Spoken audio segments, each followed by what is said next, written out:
संतप्त मानस शांत हूँ जिनके गुणों के गान में वे वर्धमान महान जिन विचरे हमारे।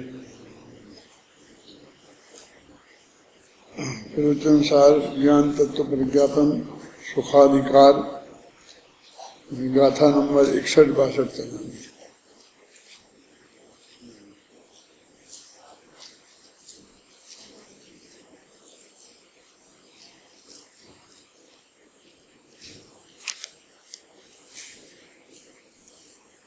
गाथा का पाठ करें इस प्राकृत का।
सर्वज्ञ भगवान का ज्ञान में पदार्थों के पार को प्राप्त कर लिया है और दर्शन लोकालोक का दर्शन करने वाला है। सारे जितने अनिष्ट थे वे नष्ट हो गए हैं। सार घातिया कर्मों का अभाव होने से जितने भी इष्ट हैं वे सब उपलब्ध हो गए हैं। अनंत दर्शन, अनंत ज्ञान, अनंत दर्शन, अनंत ज्ञान, अनंत सुख, अनंत वीर्य, चारों अनंत चतुष्टय जिन्हें प्रकट हो गए हैं उनके ही वास्तविक सुख है। घातियों से रहित सुख ही परम सुख यह श्रवण कर। अब ये कहते हैं घातियों से रहित माना घातिया कर्म जिनके नष्ट हो गए उन केवल ज्ञानी सर्वज्ञ परमात्मा के 13वें गुणस्थान में इसके ऊपर आगे ही परम सुख है, उसके पहले वास्तविक सुख नहीं है। चौथे गुणस्थान से लेकर 12वें गुणस्थान तक भी इस सुख जो आत्मा के आश्रय से सुख होता है वो इसी का अंश जैसा है, लेकिन यहाँ जब तक वो परिपूर्ण नहीं हो तब तक उसे पूरी तरह से सुख नहीं माना। यद्यपि मिथ्या दृष्टियों को रंच मात्र भी ये सुख नहीं है और सर्वज्ञ परमात्मा को परिपूर्ण सुख है। अब चौथे गुणस्थान से लेकर 12वें गुणस्थान तक के जीवों में इसका अंश तो विद्यमान है ना। यूं चिंत निज में थिर भई जिन आकत जो आनंद लहो, तो वो है, उसकी यहाँ बात नहीं कर रहे हैं। अब वो ये कहते हैं कि इस बात को सुनकर अभव्य जीव जो श्रद्धा नहीं करते हैं वे अभव्य हैं और भव्य जीव इसकी श्रद्धा करते हैं। और इसमें जरा थोड़ा विचारने की बात यह है कि जो श्रद्धा नहीं करते हैं वे अभव्य हैं कि अभव्य श्रद्धा नहीं करते हैं। दो वाक्य हैं, बना दो सुनो कि अभव्य इस बात की श्रद्धा नहीं करते हैं और भव्य इस बात की श्रद्धा करते हैं। इन दोनों वाक्यों में क्या अंतर है कि यदि हम ऐसा कहते हैं कि अभव्य इसकी श्रद्धा नहीं करते हैं तो वो बात बिल्कुल ठीक है, इसमें तो कहीं कोई शंका नहीं है। लेकिन ये कहते हैं कि जो श्रद्धा नहीं करते हैं वे अभव्य हैं, तो वो बात में एक प्रश्न खड़ा हो सकता है कि अभी श्रद्धा नहीं करते हैं कि कभी श्रद्धा नहीं करेंगे। अभी श्रद्धा नहीं करते हैं तो उनको अभव्य कहें तो कोई दिक्कत नहीं है, लेकिन फिर भी परिभाषा तो नहीं बन सकती, क्योंकि अभी नहीं कर रहे हैं और 1 घंटे बाद कर सकते हैं, और अर्धपूर्व में परावर्तन बीत जाए और उसके बाद कर सकते हैं। मेरे कहने का मतलब ये है कि 2 बातें बहुत स्पष्ट हैं कि जो अभी श्रद्धा नहीं करते हैं वे मिथ्या दृष्टि है, जो कभी श्रद्धा नहीं करेंगे वे अभाव है। यहाँ कोई एक कहने का कोई अर्थ नहीं है कि आज वो नहीं मानते हैं तो भविष्य में भी अनंत काल तक उनको श्रद्धा नहीं होगी। ऐसा कहने में देश जैसा लगता है, जैसे कि अपन देश में किसी को कहते हैं ना कि भाई ये अनंत काल तक के दुख भोगेगा, ये सुनता नहीं है, ऐसी खराब प्रवृत्ति है तो निवृत्त जाएगा और अनंत काल तक के दुख भेजेगा। ऐसा लगता है हम शराब दे रहे हों उसे। वस्तु स्वरूप तो ये है कि जब तक इस बात को वो स्वीकार नहीं करेगा तब तक दुख भोगेगा, और जिस दिन स्वीकार कर लेगा उस दिन वो दुख नहीं भोगेगा। तो ऐसा ही अर्थ है यहाँ पर। मतलब बोलने में किसी कवि को या लिखने में या छंद बनाया है इसमें वृंदावन जी ने, उनमें कहीं आपको वैसा अर्थ भाषित हो तो वैसा अर्थ नहीं समझना, यही अर्थ समझना। इसकी टीका पढ़ते हैं। एक तरीके से जब वो ज्ञान की चर्चा चल रही थी, केवल ज्ञान से आत्मा युक्त गारंटी से सुखी है, तो केवल ज्ञान और अनंत सुख एक ही बात है। दोनों में अभेद स्थापित करके बात कर रहे थे, क्योंकि दोनों की उत्पत्ति एक साथ होती है, स्थिति एक साथ रहती है, अनंत अनंत काल तक भी दोनों एक साथ रहेंगे, और वैसे वो क्षेत्र से प्रदेश भेद भी उनमें कभी नहीं होगा। हैं, असंख्य प्रदेशों में ही अनंत सुख अनंत ज्ञान रहेगा, तो इस दृष्टि से उनमें कोई अंतर नहीं है। और अब बाद में ये कहकर कि उनने सारा निरूपण तो कर दिया, कोई ना माने और माने है ना, वो तो उनके हाथ में नहीं है ना। तो वो तो यही कह सकते हैं कि यदि तुमने इस बात को स्वीकार नहीं किया तो इसकी कितना बड़ी सजा है, कोई सजा मैं दूंगा ये बात नहीं है। बात तो एक, मैं तो वस्तु के स्वरूप का प्रतिपादन कर रहा हूँ, ख्याल में है ना। मैं तो वस्तु के स्वरूप का प्रतिपादन कर रहा हूँ, क्योंकि असली बात ये है कि केवल ज्ञान की श्रद्धा जिसको नहीं होगी, चाहे अनंत सुख की श्रद्धा जिसको नहीं होगी, वो अभव्य नहीं तो मिथ्या दृष्टि तो पक्का है।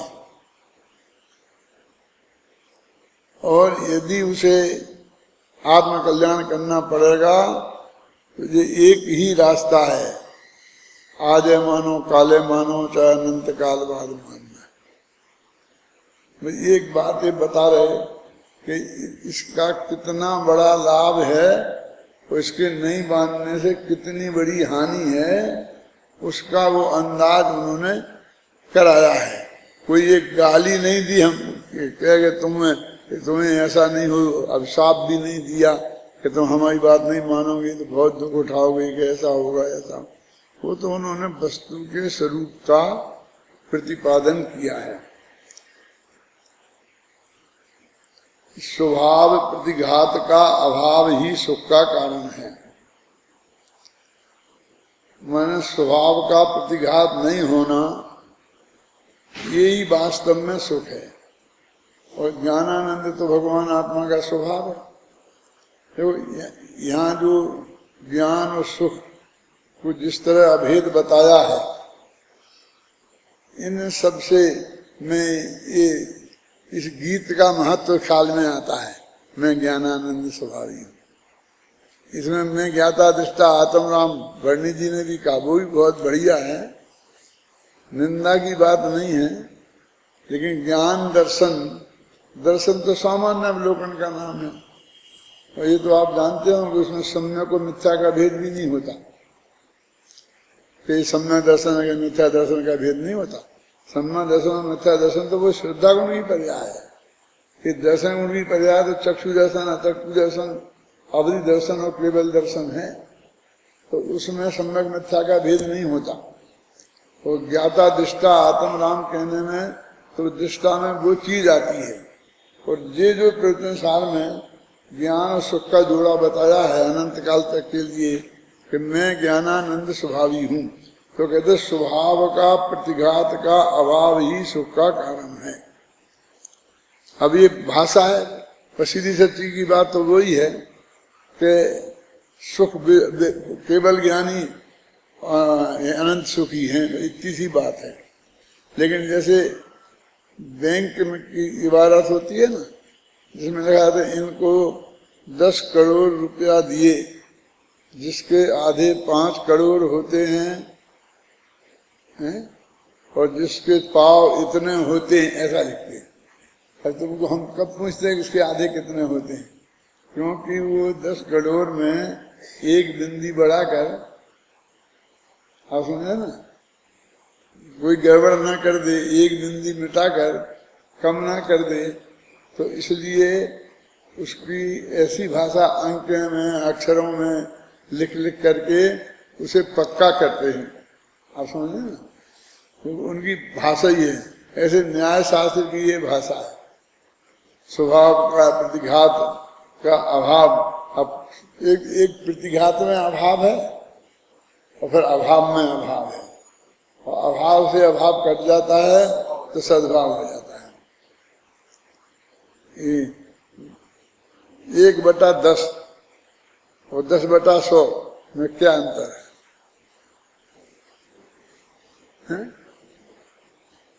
तो वो कहते हैं कि नीचे का जो एक शून्य है ना, ऊपर के एक शून्य से कट जाता है। तो 10/100 लिखा हो तो 1/10 कर दोगे तो उसका वही अर्थ रहेगा, कोई फर्क नहीं आएगा। लेकिन फिर ये लगाया क्यों? तो लगाया है उसमें विशिष्ट प्रयोजन रहता है। जैसे किसी ने किसी से कहा कि आपके पास 20,000 रुपये करीब होंगे, अब उसे जवाब देना है।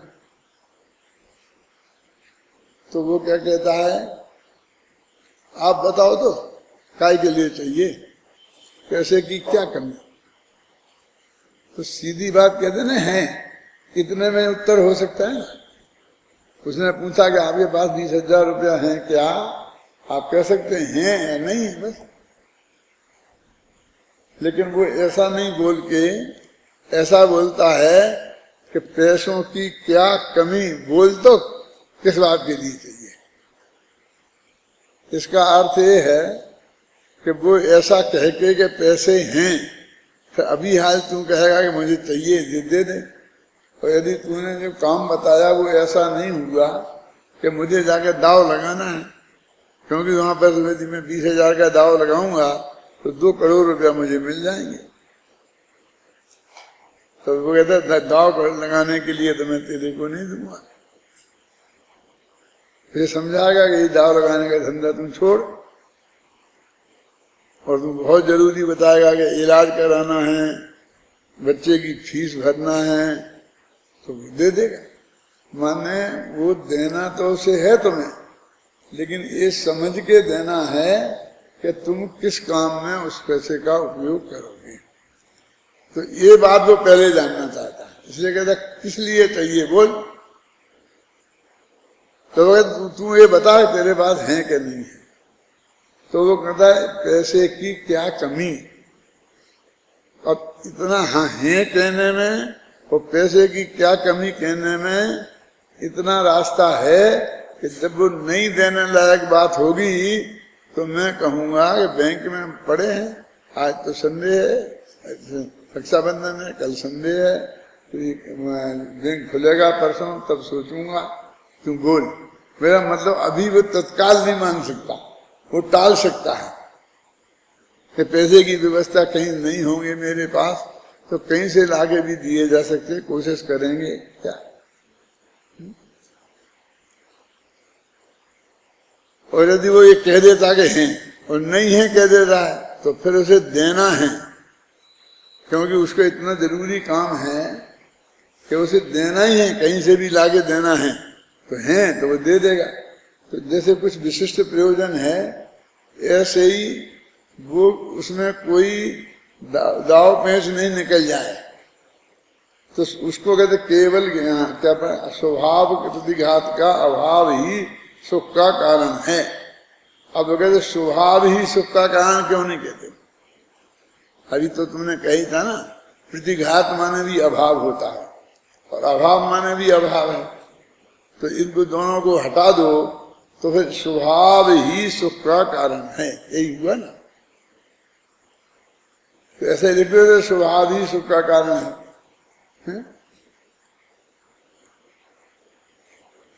कहते स्वभाव तो है अनादिकाल से,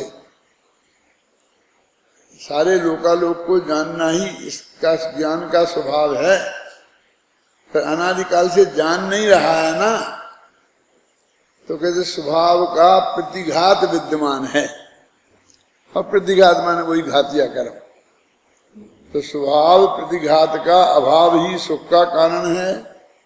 आत्मा का स्वभाव दर्शन ज्ञान है, केवल ज्ञानी के उनके प्रतिघात का अभाव है, क्योंकि दर्शन लोकालोक में विस्तृत होने से और ज्ञान पदार्थों के पार को प्राप्त होने से दर्शन ज्ञान स्वच्छंदता पूर्वक विकसित हैं, यानी पूरे खिल गए हैं। स्वच्छंदता पूर्वक विकसित है माने ज्ञान का भी पूर्ण निर्मल परिणमन हो गया है और दर्शन का भी पूर्ण केवल दर्शन और केवल ज्ञान प्रकट हो गए हैं। इस प्रकार स्वभाव के प्रतिघात के अभाव के कारण सुख अभेद विवक्षा से केवल ज्ञान का स्वरूप है। अब वो दो चीजें ले ली ना, कौन कौन? ज्ञान और दर्शन। अब चार चीजें हैं ना अनंत चतुष्टय में, ज्ञान, दर्शन, सुख और बीज। तो कहते हैं सुख को, सुख इनका अविनाभावी है।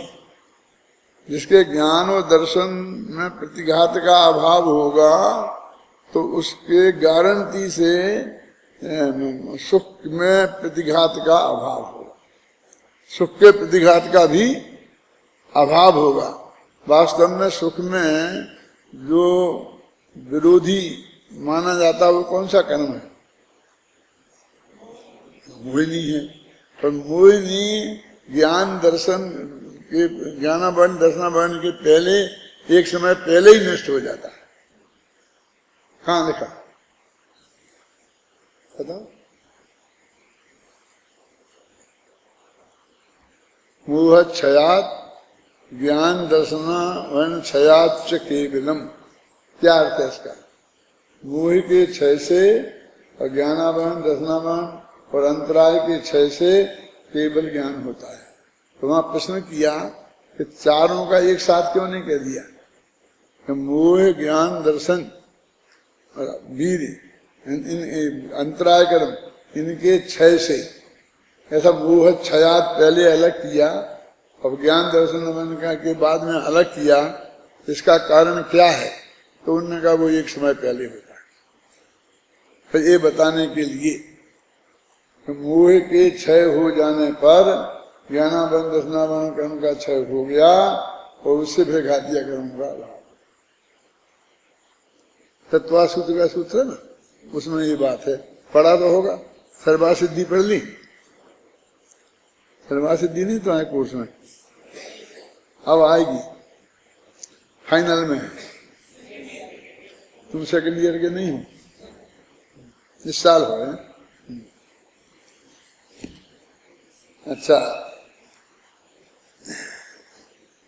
केवल ज्ञान एक बात तो ये हो गई। और दूसरी बात यह है कि केवल ज्ञान सुख ही है, क्योंकि सर्व अनिष्टों का नाश हो गया है और संपूर्ण इष्ट की प्राप्ति हो चुकी है। ऊपर तो कहा था प्रतिघात का अभाव है, और यहाँ सर्व अनिष्टों का नष्ट हो गए हैं और इष्ट की प्राप्ति हो गई। यहाँ पर वो मोहिनी कर्म के अभाव की बात है, वो ज्ञानावरण दर्शनावरण कर्म के अभाव की बात थी, ये मोहिनी कर्म के अभाव की बात है। माने इस तरीके से उनको जो चाहिए वो सर्व इष्ट की प्राप्ति हो गई है और सर्व अनिष्ट का नाश हो गया है। मंगलाचरण में कहा ना, इष्ट की प्राप्ति अनिष्ट के परिहार के लिए हम मंगलाचरण करते हैं, तो जो भी बात थी वो यही थी ना।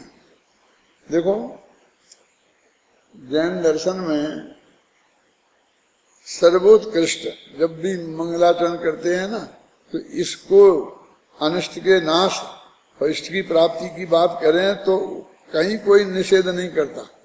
और पंच इंद्रिय के विषय भोगों की प्राप्ति उन्हें हम इष्ट माने, और जो पांच इंद्रियों को अच्छे नहीं लगते हैं उन्हें अनिष्ट माने, और उनकी प्राप्ति और परिहार की बात करें तो हमको वो इष्ट नहीं है ना। माने कहने का मतलब ये है कि अतीन्द्रिय सुख और अतीन्द्रिय ज्ञान की मांग है, वो मांग नहीं है, क्योंकि वो तो स्वभाव है।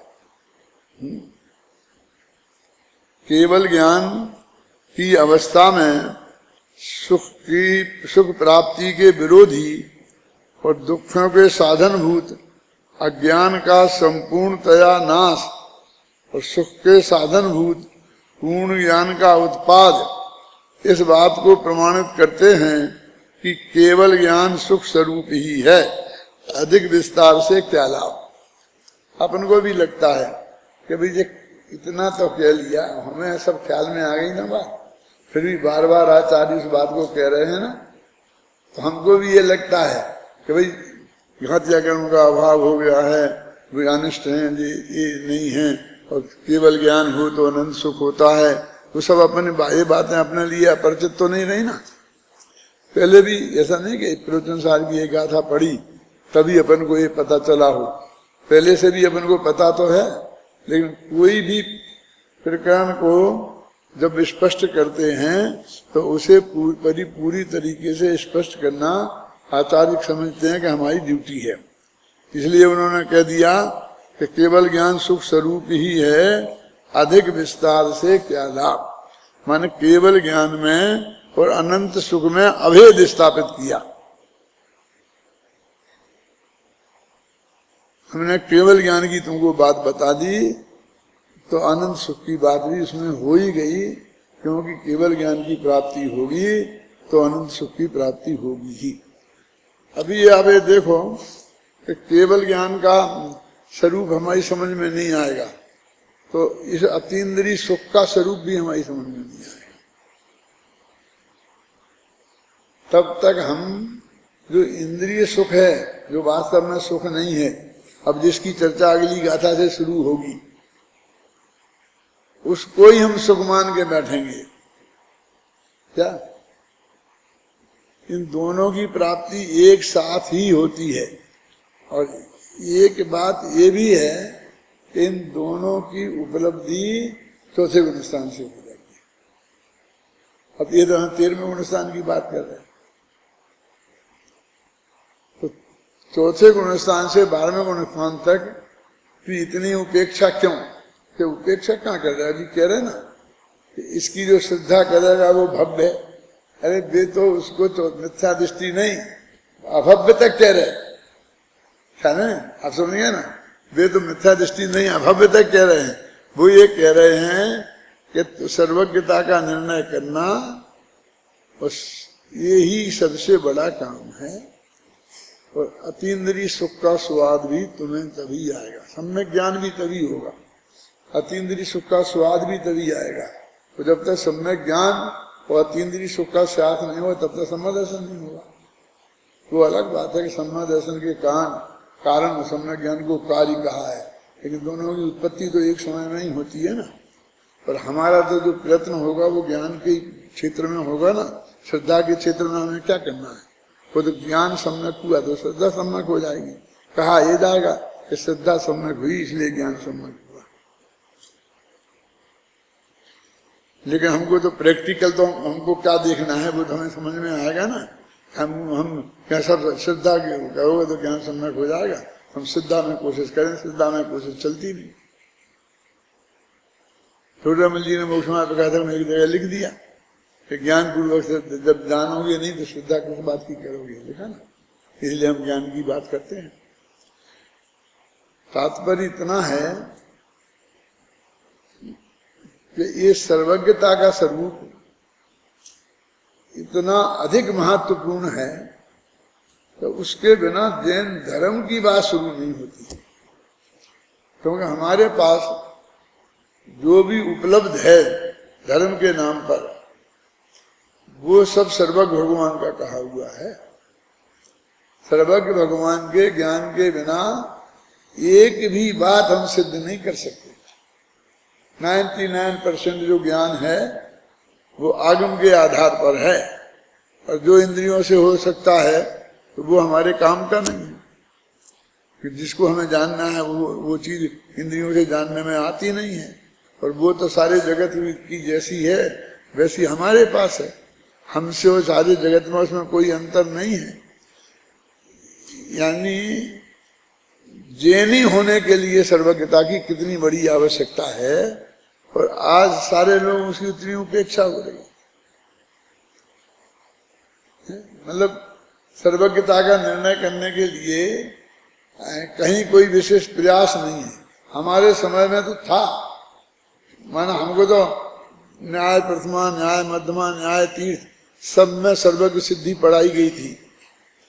लेकिन फिर भी ये अध्यात्म वाली दृष्टि, ये रंग नहीं था उसमें।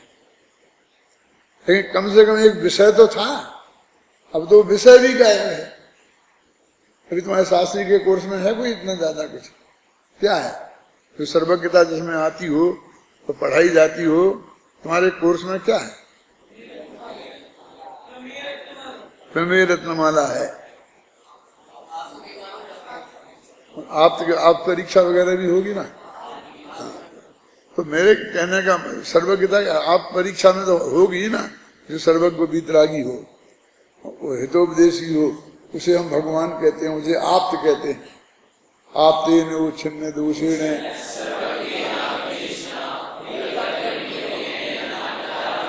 तो सर्वज्ञ की बात उसमें आई हुई है। तो सर्वज्ञ का निर्णय एक तो अत्यंत आवश्यक है, और दूसरी सर्वज्ञ का निर्णय होएगा तो फिर हमें जैन धर्म समझ में आ जाएगा, ऐसा नहीं है। फिर कुछ जैन धर्म समझना बाकी ही नहीं रहा। मैं पॉइंट समझ क्या कह रहा हूं? मैंने आ गया, सर्वज्ञता समझ में आई तो पूरा जैन धर्म समझ में आ गया। सम्यक दर्शन की पक्की गारंटी है, उसके बिना वो आ ही नहीं सकता। वो पहाड़ के आप आगम ज्ञान से आ जाएगा, तर्क युक्तियों से आ जाएगा, सिद्ध कर देंगे हम। लेकिन वो जो सिद्धा जैसी अंदर से कहते हैं ना, अभवी। मैं इतनी बातें क्यों कर रहा हूं? क्योंकि इस गाथा में लिखा है, देखो ऐसा क्या लिखा,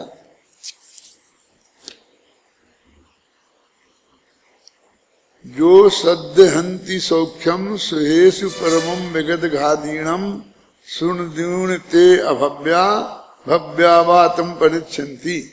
कि वो कहते जो इस बात की श्रद्धा करेगा कि जो सर्वज्ञ है वही अनंत सुखी है, ख्याल में आए ना, वो भव्य है। वो तो मतलब मिथ्या दृष्टि कहना चाहिए क्या, लेकिन वे अभव्य कह रहे हैं, ख्याल में।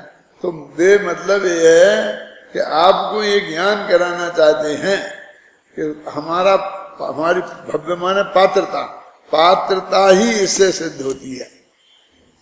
उस पर भी इतना वचन देना चाहते हैं। मैं तो ऐसा कहा करता हूं कि जैन धर्म में दो गालियां हैं, एक मिथ्या दृष्टि और एक अभव्य। और मिथ्या दृष्टि माने जो अभी सम्यक दृष्टि नहीं है, और अभव्य माने जो कभी सम्यक दृष्टि नहीं होगी। बहुत गुस्सा आए, गाली दें तो ये दे। अभी महान लोग कोई माँ बहन की गालियां थोड़ी देते हैं, कोई ऐसे गंदे शब्द उनके मुंह से थोड़ी निकलते हैं। हमारे गुरुजी जो हमको पढ़ाते थे लक्ष्मीराम कौमदी वगैरह, तो उनकी एक प्रसिद्ध गाली थी विलक्षण।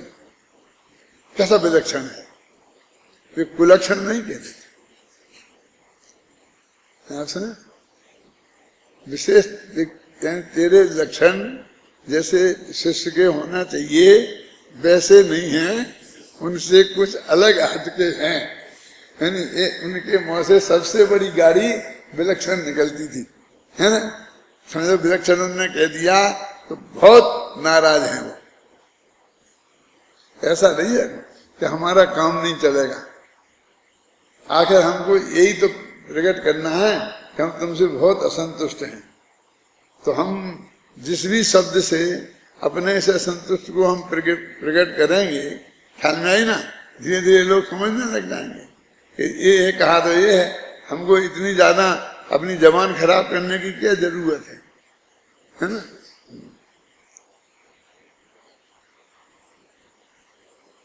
इस लोक में ये हो गया ना, अधिक विस्तार से क्या लाभ है। इस लोक में मोहिनी आदि कर्म जाल वालों के स्वभाव प्रतिघात के कारण, जिनके मोहिनी कर्म आदि का जाल फैला हुआ है, उनका जो स्वभाव है ज्ञान दर्शन स्वभाव, उसका प्रतिघात है। और आकुलता के कारण ये सुख को पकड़ा। सुखाभास होने पर भी उस सुखाभास को सुख कहने की अपारमार्थिक रूढ़ी है। ये कह रहे हैं कि हम क्या करें, शास्त्र में भी उसे सुख कहा जाता है। एक जो अतीन्द्रिय, वहां के सुख के दो भेद, एक अतीन्द्रिय सुख और एक इंद्रिय सुख। वो कहते हैं कि ये अपारमार्थिक, परमार्थिक नहीं है, ये सत्य नहीं है। परमार्थ माने सत्य होता है ना, ये अपरमार्थिक रूढ़ी है। अब है माने उसे भी जगत में सुख कहते हैं, सुख नाम से कहते हैं, और बहुत लोग कहते हैं। वो वास्तव में सुख है ही नहीं, फिर भी उसे लोग सुख कहते हैं। अभी ज्ञान में तो चौथे गुण स्थान से लेके 12वें गुण स्थान तक जो ज्ञान है ना, उसको कोई अज्ञान नहीं कहता, वो तो सम्यक ज्ञान ही कहलाता है। पूर्ण ज्ञान नहीं है, बस इतनी सी बात है। लेकिन ये सुख तो चौथे से 12वें तक चक्रवर्ती वगैरह है ना, इसमें इंद्र हैं, चक्रवर्ती, जिनकी चर्चा वो अगली गाथा से करने वाले हैं, वे सब उनके वो ही सुख है, और उसी सुख को सुख कहा है। वो अपरमार्थिक रूढ़ी आगम में भी इतनी गहराई से घुसी हुई है। हम यहाँ कहते जा रहे हैं कि वो सुख नहीं है, सुख नहीं है, और फिर हम ही उसको सुख कहेंगे, हम ही कहेंगे चक्रवर्ती का सुख, फलाने का सुख, फलाने का। तो रतन साहब का चार में तो पहले अध्याय में सम्यक दृष्टि दर्शन का स्वरूप है, बहुत अच्छा है। प्रसाद जी उपाय का और रतन साहब का चार का। अन्ना जी तो मेरे से कह रहे हैं कि अब आप इन दोनों अध्यायों को लिखो, लेकिन उसमें नहीं, बहुत बढ़िया है, लेकिन चक्रवर्ती होता है, इंद्र होता है, 2-4 श्लोक इसी बात में लिखे हुए हैं। अंत में कौन सम्यक दर्शन शुद्धा, वो मानक चरित्र तो वो तो नहीं होता है। फिर बाद में जो 2-3 श्लोक हैं, बोलो, वो तो है ही, एक छंद में सब कह दिए, लेकिन इनके अलग अलग छंद भी हैं। तुम समझे, देवेंद्र चक्र महिमान हम ये मानम, राजेंद्र चक्र में अवनीन्द्र सरोज नियम, धर्मेंद्र चक्र में विधिकृत सर्वलोकम। तो ये सारे पद, ये सारे सुख उसे मिलते हैं, मैंने उसे लोभ दे रहे, मेरे कहने का मतलब जिनको कह रहे कि इनमें रंच मात्र सुख नहीं है, ये सिद्ध करेंगे उनको सुख कहने की अपरमार्थिक रूढ़ी जनागम में भी है, ये कह रहे हैं। इसलिए बार बार आएगा तो हमारे मुंह से भी निकलेगा। आचार्य कहते हैं हम भी कहेंगे कि चक्रवर्ती का सुख है, सुख नहीं है। गुरुदेव ये समझाते थे जब, तो वो इसको बहुत अच्छी तरह से कहते थे। वो जो ये घी का घड़ा है ना, ये घी का नहीं है। तो वे कहते पहले खुद ही कह रहे, जैसे घी का घड़ा नहीं है तो तुम उसे घी का घड़ा क्यों कह रहे हैं? तो वो कहते थे कि जगत में जिसे घी का घड़ा कहा जाता है, पहले हमारे अर्थ का तो ये है और दूसरे का तो वो घी का घड़ा नहीं है।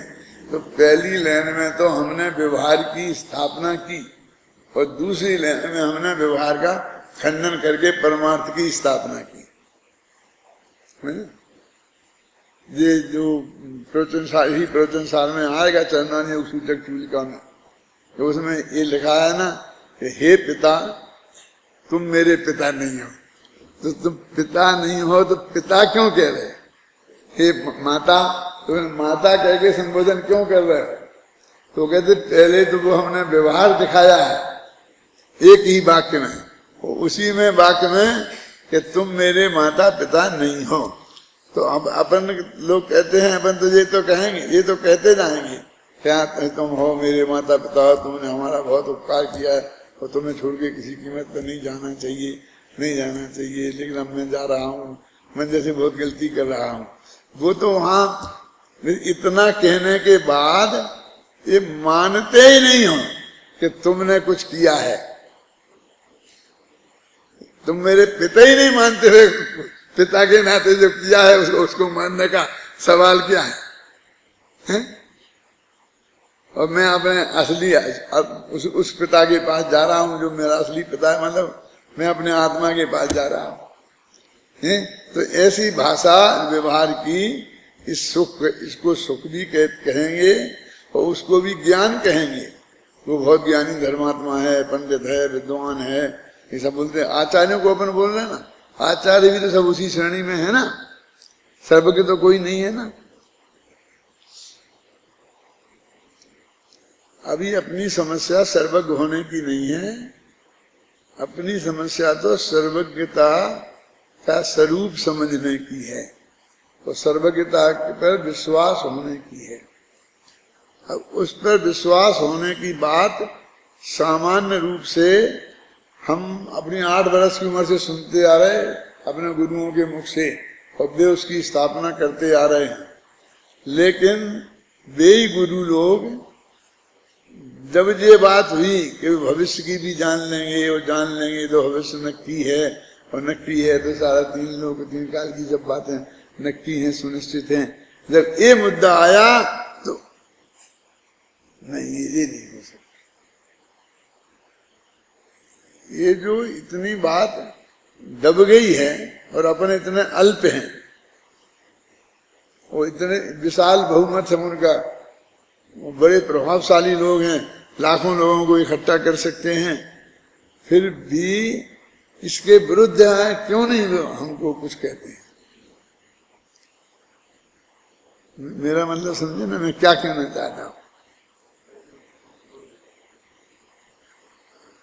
हमने अब इतनी किताबें लिखी, तुम लोगों ने भी बहुत पढ़ी हैं, तो उनमें बहुत सी बातें ऐसी हैं जो उन लोगों को बिल्कुल पसंद नहीं।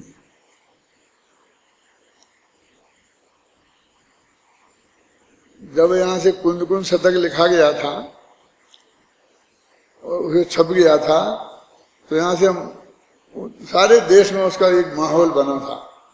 तो उदयपुर गए थे, बहुत बड़ा फंक्शन था, तो उदयपुर में उनने 101 गाथाओं को, वो जो है पद्यानुवाद, उसको बैनरों पे लिख के 101 बैनर पूरे बाजार में लगा दिए थे।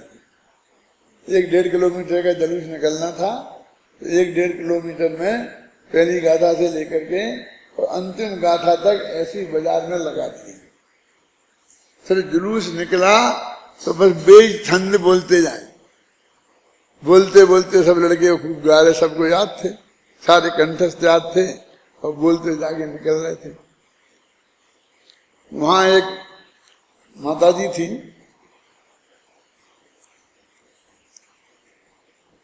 तो उनने कहा कि हमें इसका कोई दुख नहीं है, क्योंकि ये गाथाएं तो अष्टपहाड़ की मतलब कुंद-कुंदाचार्य की हैं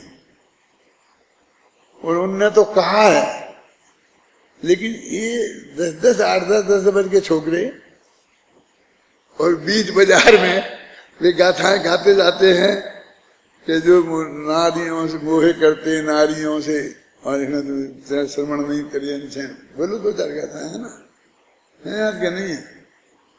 उस वक्त तो सबको एक बच्चे को याद रहते थे फटाफट, वे श्रवण नहीं तरियंत हैं, वे श्रवण नहीं तरियंत हैं, तो ये गाते हैं तो हमारी छाती भरती है, ऐसा बोला था। उनका मुझे नाम भी मालूम है, वो माता जी का स्वर्गवास हो गया है, इसलिए मैं बताना नहीं चाहता। क्या क्या बोलो, पढ़ो पढ़ो।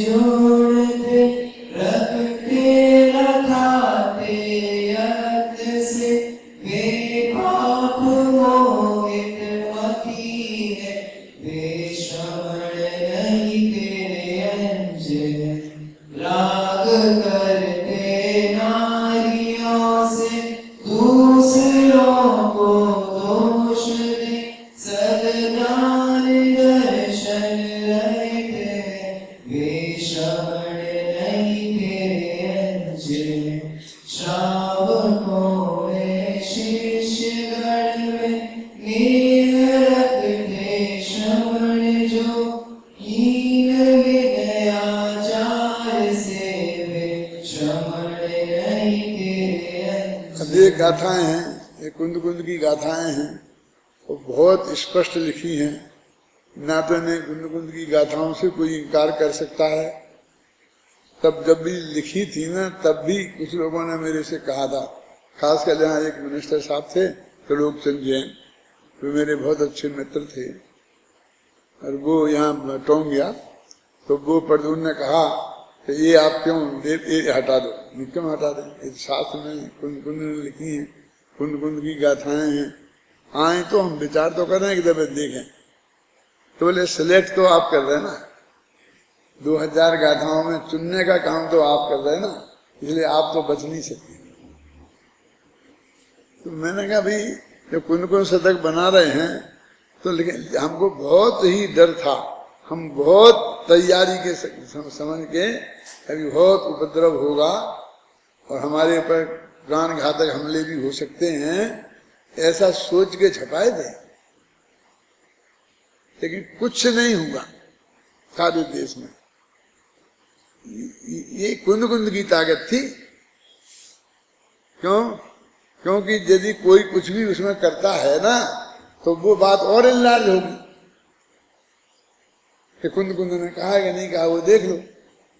तो वो जैसे ये गाथा में लिखा ना, उससे ज्यादा कठोर भाषा है उसमें। इसमें तो मैंने कोमल भाषा कर दी, तो कठोरता भाषा की हटाई है।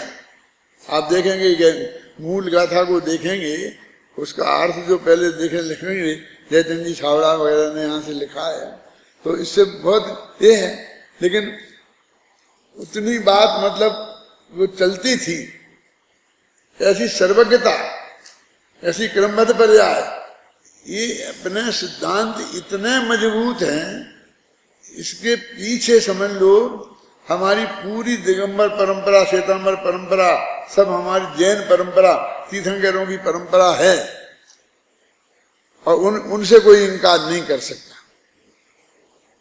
बस वो दबे पड़े थे शास्त्रों में, हमने तो उसे बस बाहर लाया है, निकाला है। अपन ने क्या किया, एक वो तो है ना छंद, तो अब हमने मान लो उस पर लिखा करके बाहर लिखा दिया, लेकिन वो गाथा नहीं हो ऐसा तो नहीं है ना। तो ये सर्वज्ञता की बात है।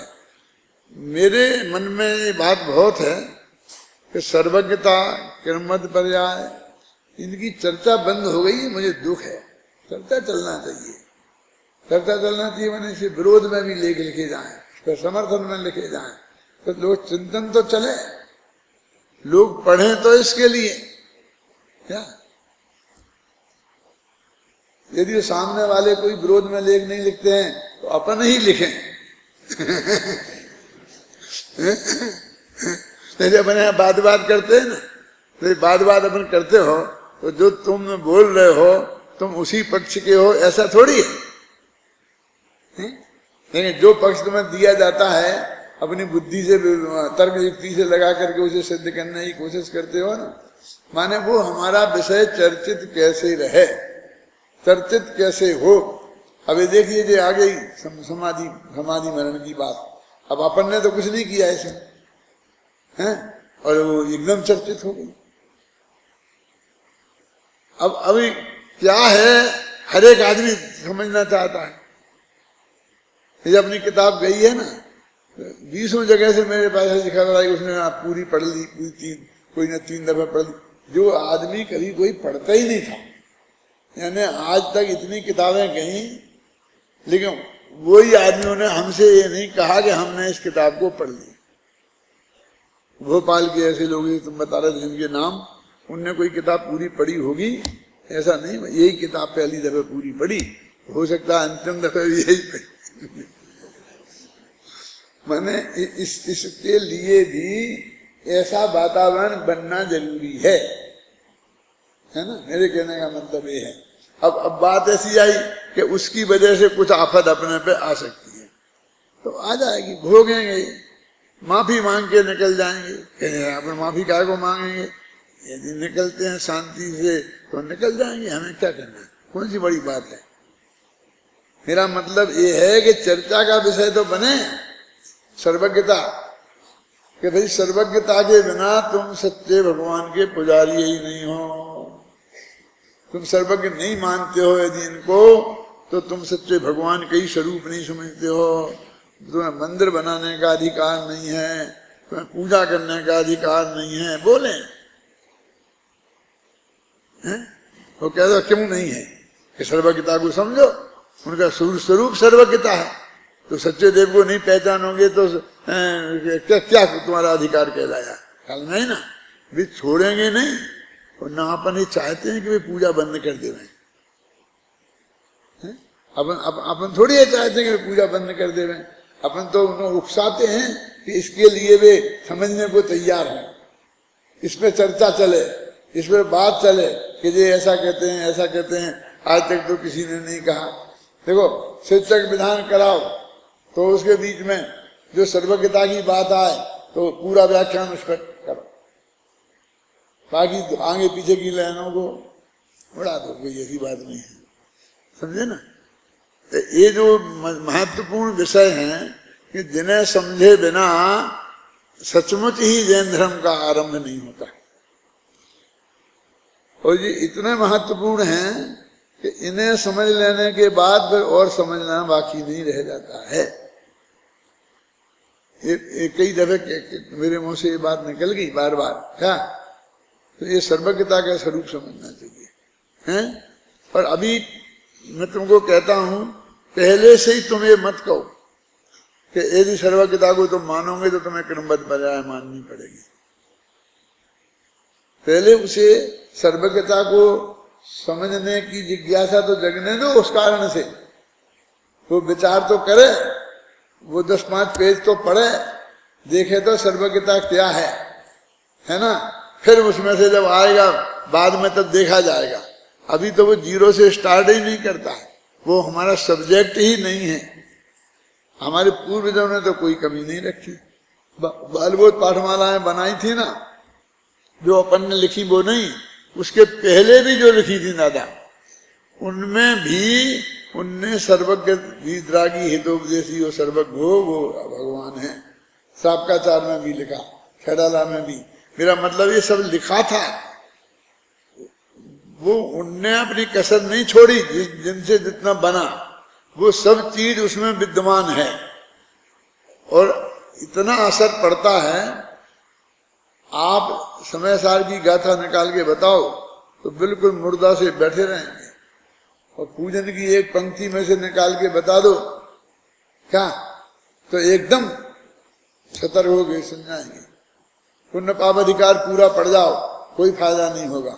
और उनको दो लाइनें सुनाओ, पुण्य पाप सब नाश के ज्ञान भान प्रकाश, 16 कारण गुण करें हरे चतुर्गति बास। पुण्य पाप सब नाश के ज्ञान भान प्रकाश, कैसा भी इसमें लिखा है, पूजन में लिखा, ये तो हम हमेशा ही पढ़ते हैं, है कि नहीं? मेरा मतलब ये है इन्हीं में वो सब चीजें हैं, और इन्हीं में से निकाल के बताओ तो उनको लगता है ये हमारी है, और समय सार में को बताओ तो उनको लगता है कि ये हमारी नहीं है, ये तो सोनगढ़ वालों की है। अब जो जो जिस कुंद कुंद पे मंगलम भगवान वीरो मंगलम गौतमो गणी मंगलम कुंद कुंदारियो हमने 30 नंबर पर रखा था, ये कोई कांजी स्वामी का बनाया नहीं है, ये हजारों वर्ष पुराना छंद है। हमने जिन्हें 30 नंबर पर रखा था और बाकी सब आचार्यों को उनमें ही शामिल किया था, कुंद कुंदाद्यो आदि कह करके। आज हम वो कुंद कुंद भी हम उनके हो गए, उन्हें बेच दिया हमने, फिर कांजी स्वामी के हो गए। अब कोई मुनिराज जो है समय सार पर प्रवचन करते हैं, तो बहुत से लोगों को लगता है कि अरे अब ये करने लगे, अब ये करने लगे। अच्छी बात है ना, ये हमारी सफलता है। हम चाहते थे कि समय सार को मार्केट में लाएं, और फिर समय सार को कहते थे गृहस्थों को पढ़ने का अधिकार ही नहीं है, पढ़ना ही नहीं, छपना ही नहीं, छपाने में पाप है, इसके पढ़ने में पाप है कहते थे ना। अब वे सब पढ़ने लगे, इतनी तो सिद्ध हो गई कि समय सार नहीं पढ़ने लायक नहीं है, बल्कि पढ़ने लायक है। ऐसा बहुत उल्टा सीधा अर्थ करते हैं। अब वो अर्थ में हम निपटते रहेंगे बाद में। जो भी समझदार लोग होंगे वो हमारा लिखा अर्थ भी देखेंगे, उनका भी देखेंगे, और उनमें विवेक होगा, गहरा अध्ययन करेंगे तो उनकी समझ में आ जाएगा सच्चा कौन है। लेकिन एक दफे चर्चा का विषय तो बने, चाहे पक्ष में बने चाहे विपक्ष में बने। अब चर्चा खत्म हो गई वो सैद्धांतिक विषयों की, और बस बाहरी बातों की रह गई कि ये मुनियों को नहीं मानते, कि ये नहीं करते, कि ये नहीं करते, ये नहीं करते, ऐसी बातों की बात रह गई जिनमें कोई दम नहीं है। क्या उन बातों पर चर्चा होती है और हम पर वो आरोप लगाए जाते हैं। हम पे क्रमबद्ध का आरोप लगाओ ना कि हम क्रमबद्ध मानते हैं और क्रमबद्ध जैन धर्म में नहीं है, ये बोलो ना, क्या तब वो बात तो चले। ये अपना हो गया था पूजा गाथा के, बाकी है इसमें कुछ बातें महत्वपूर्ण हैं। आज का समय हो गया, कल अपन पढ़ेंगे। ये जो नीचे लिखी है ना, इसमें काफी बातें हैं। एक नए प्रभाचंद्राचार्य की प्रवचन सार की सरोज भास्कर टीका की बात दी। मैंने कई ग्रंथ रखे थे, लेकिन उसमें संकल्प था कि भाई अमृतचंद को तो टीका पूरी रखना, जैसे इनकी जहां बहुत जरूरी बातें हों वो रखना, और बाकी के लोगों का जो बात और इन्हां नहीं हो और अकेली उसी में हो तो उसका वो रखना। तो ये जो टीका है, जब हमने लिखी प्रत्येक गाथा की तब हर दफा इसको भी देखा, लेकिन इसमें एक नई बात लिखी तो वो हमने इसमें उनको दी, क्योंकि ऐसी सबकी देने लग जाए तो फिर बहुत लंबा पोथन्ना होता है ना। तो प्रयोजनभूत सब दी है, वो कोई छूटी नहीं है। जैसे कि 12 भावना एक अनुशीलन किताब पढ़ी तुमने, तुम्हारे कोर्स में है क्या नहीं है? तुम तो कोर्स ही की पढ़ते हो, वैसे तो पढ़ते नहीं हो बाकी की। अब कहीं कोर्स में रखो उसे। तो 12 भावना 2000 वर्ष में जितनी 12 भावनाएं लिखी गई उनमें एक नहीं छूटी। आप कहते ऐसा कैसे हो सकता है? हजारों लिखी गई। क्यों? हर प्रथमान योग के ग्रंथ में जब कोई मुनि दीक्षा लेता है तो 12 भावनाओं का चिंतन करता है, तो उस पुराण में 12 भावना मिलेगी। ऐसा कोई शास्त्र नहीं जिसमें 12 भावना का वर्णन नहीं हो, तो सब कैसे हो सकती है? तो सबका मतलब समझ में आया क्या? कि एंगल, कितने एंगल, जो एंगल ने एक ही एंगल से 100 ने लिखी, तो उनमें से हम एक को लेंगे जो बढ़िया दिखेगी, उनमें से जो प्रसिद्ध आचार्य होगा, जो होगा। बाकी जो उससे अलग हटके बात होगी, जो वो दूसरे की लेंगे। फिर उससे अलग हटके होगी तो वो तीसरे की लेंगे, उससे अलग हटके होगी तो वो चौथे की लेंगे। तो वो फिर उसके अलावा कोई ऐसी बात हमें मिली नहीं, वो बात उसमें नहीं छूटी है। जैसे कि मान लीजिए बोधि दुर्लभ भावना, उदाहरण के लिए बता रहा हूं कि बोधि दुर्लभ का अर्थ रत्न, बोधि माने रत्नत्रय होता है। रत्नत्रय दुर्लभ है, बहुत कठिन है, ये बात तो 90% ने लिखी। लेकिन कुछ लोग ऐसे भी हैं, बोधि आपका भाव है निश्चय दुर्लभ नाई, जो बोधि दुर्लभ भावना में बोधि दुर्लभ नहीं है ये बात भी लिखी। तो वो हम खोज के लाए और वो रखी हमने वहां।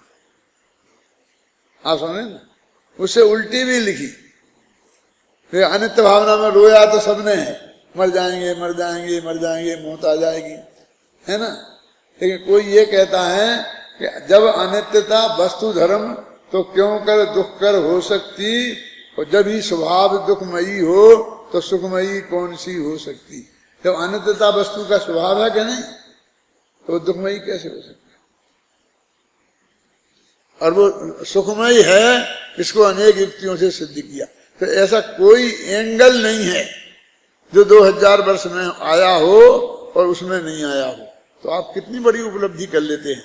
2000 वर्ष की सारी 12 भावनाओं के जितने भी एंगल हैं, वो 150 पेज की किताब को पढ़कर आप वो सब जान सकते हैं। आपको पता नहीं, पता चलता तो तुम पढ़े बिना नहीं रहते, पर अब चल गया है क्यों? तो पढ़ सकते। मेरे कहने का मतलब ये है कि उसमें बहुत कोई चीज रह जाती है महत्वपूर्ण, आपको पता नहीं कि किस एंगल से हमें देखना चाहिए, इसलिए पढ़ भी जाओगे तो पता नहीं चलता है।